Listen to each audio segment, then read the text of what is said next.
This is music, and this is another bunch of first impressions.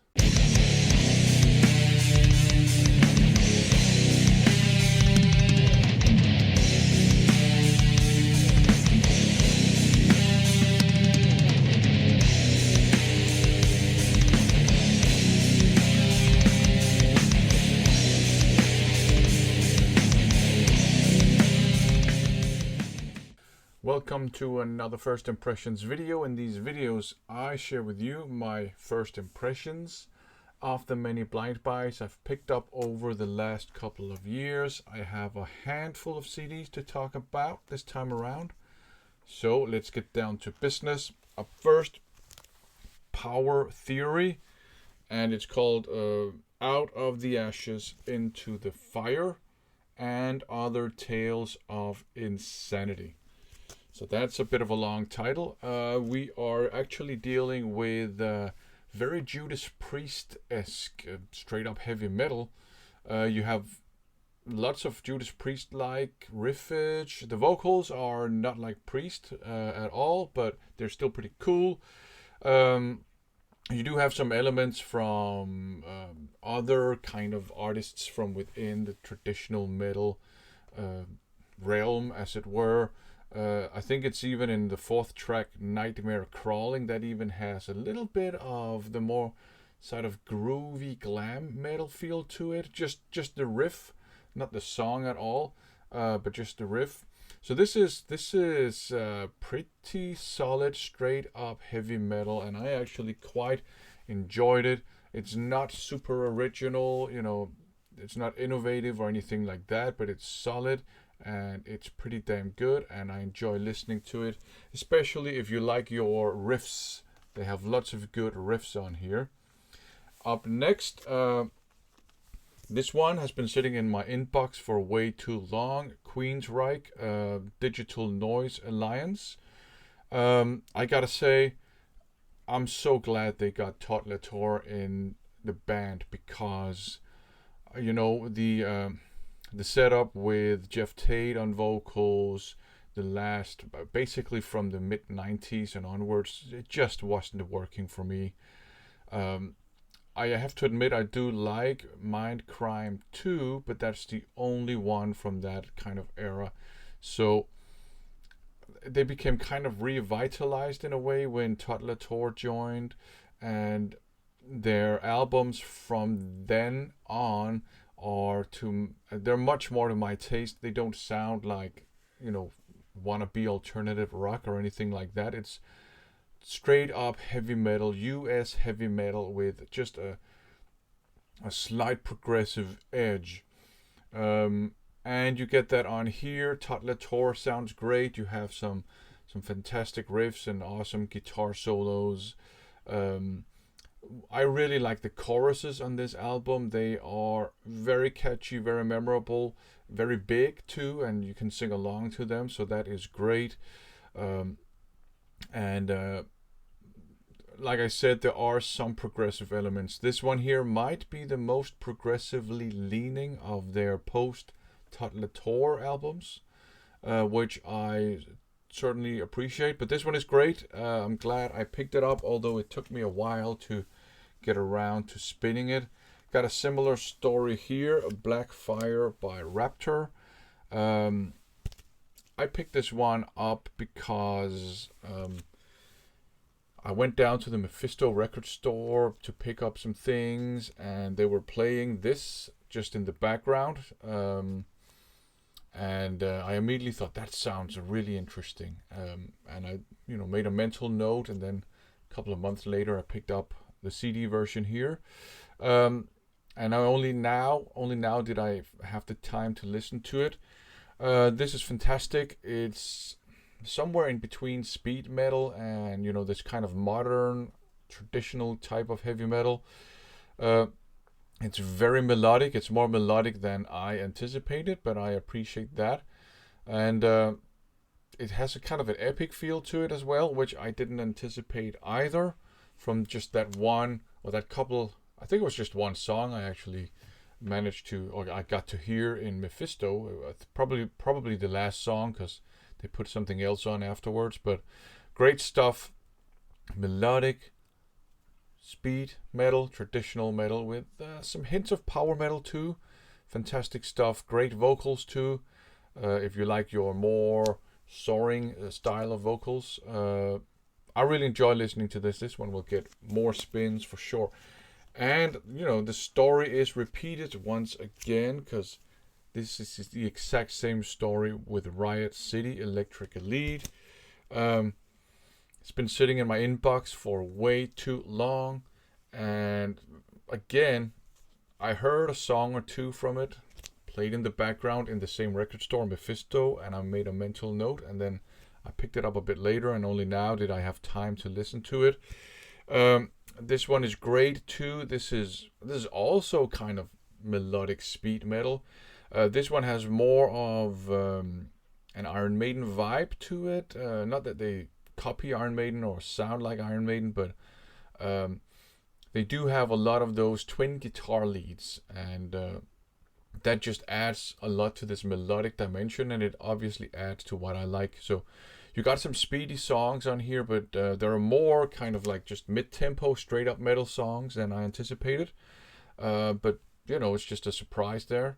The vocals, fantastic. Again, if you like your kind of soaring high vocals, but this one is great too. So definitely, if you like your kind of like modern traditional metal with speed metal elements, these two are definitely worth checking out. That is for sure. And then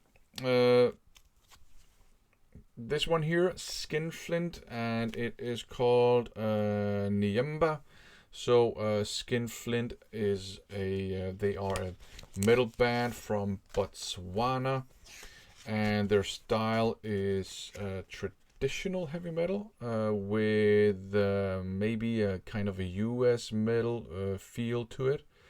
This is the band, so they are a power trio, and this one might be my favorite Skinflint album. I like all their stuff. It's traditional heavy metal, but the vocals are kind of harsh, not like growled or anything, but they're harsh in the same way that Lemmy's vocals are harsh, although this dude doesn't sound like Lemmy at all, of course. So you have this kind of traditional metal with some harshness to it, and you get that here. Normally, their albums are a bit rough around the edge in terms of the performance, and in terms of the tightness, and in terms of the production. It's not like bad or lo-fi or anything like that, but there's a kind of a looseness to it, and that's part of what I like actually about their style. It's a bit raw, but this one is actually very tight. The production is quite tight. The performance is very tight, and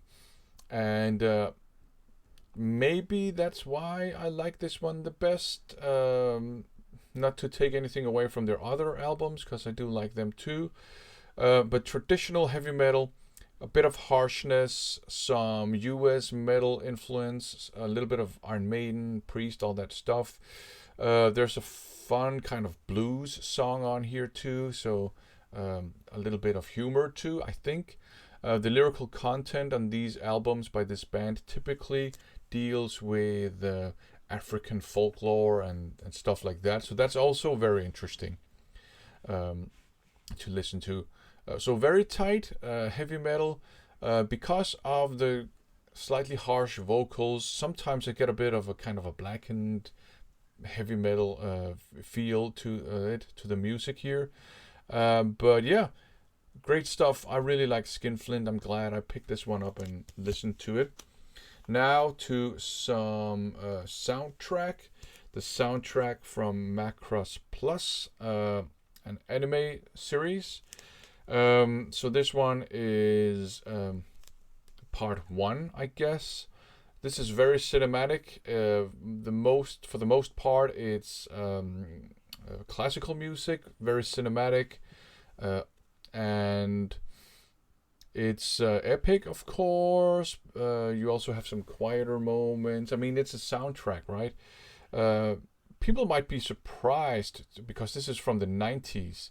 And I think maybe people in the West were surprised at how cinematic the score is, because back then in the West, you know, apart from your Disneys and stuff, the animated stuff was kind of for kids, and you know, Disney too, right? It was kind of for kids, and you know, it didn't have to be super cinematic, but this is a very cinematic score. I really enjoyed listening to it. There is a song on here called Voices, which that's not classical. I don't know what genre it is. Maybe some kind of Enya-esque pop music, but that's a fantastic song. The singer is called Akino Arai, and she just, you know, delivers that song with such a fantastic vulnerability. It's a very beautiful piece of music, and the theme kind of recurs because it is a score. So you have the melody from that song kind of recurring. I noticed it in Miyong theme for sure. So yeah, if you like your cinematic and classical soundtracks, check this one out. You might enjoy it, even if you don't know the anime or anything like that. I think you'll like the music. And then I also listened to part 2, and this is where you have the non-classical, the non-cinematic stuff, the more quirky stuff. So you got some electronica stuff here. You got some almost Public Enemy-like beats. There's a lot of jazz, kind of electro jazz here too, and some Latin beats, and you know, more quirky stuff. There's also an acoustic version of Voices, which is also pretty nice, I will say. But so this one is, to me, this one is a bit more of a fun and interesting listen. Whereas this one is where it's at with the epic feel and the actual kind of score and all that stuff. But this one, I think it's cool that they include other types of music from the show, and kind of that they released that as well on a separate volume. So I think that was pretty cool.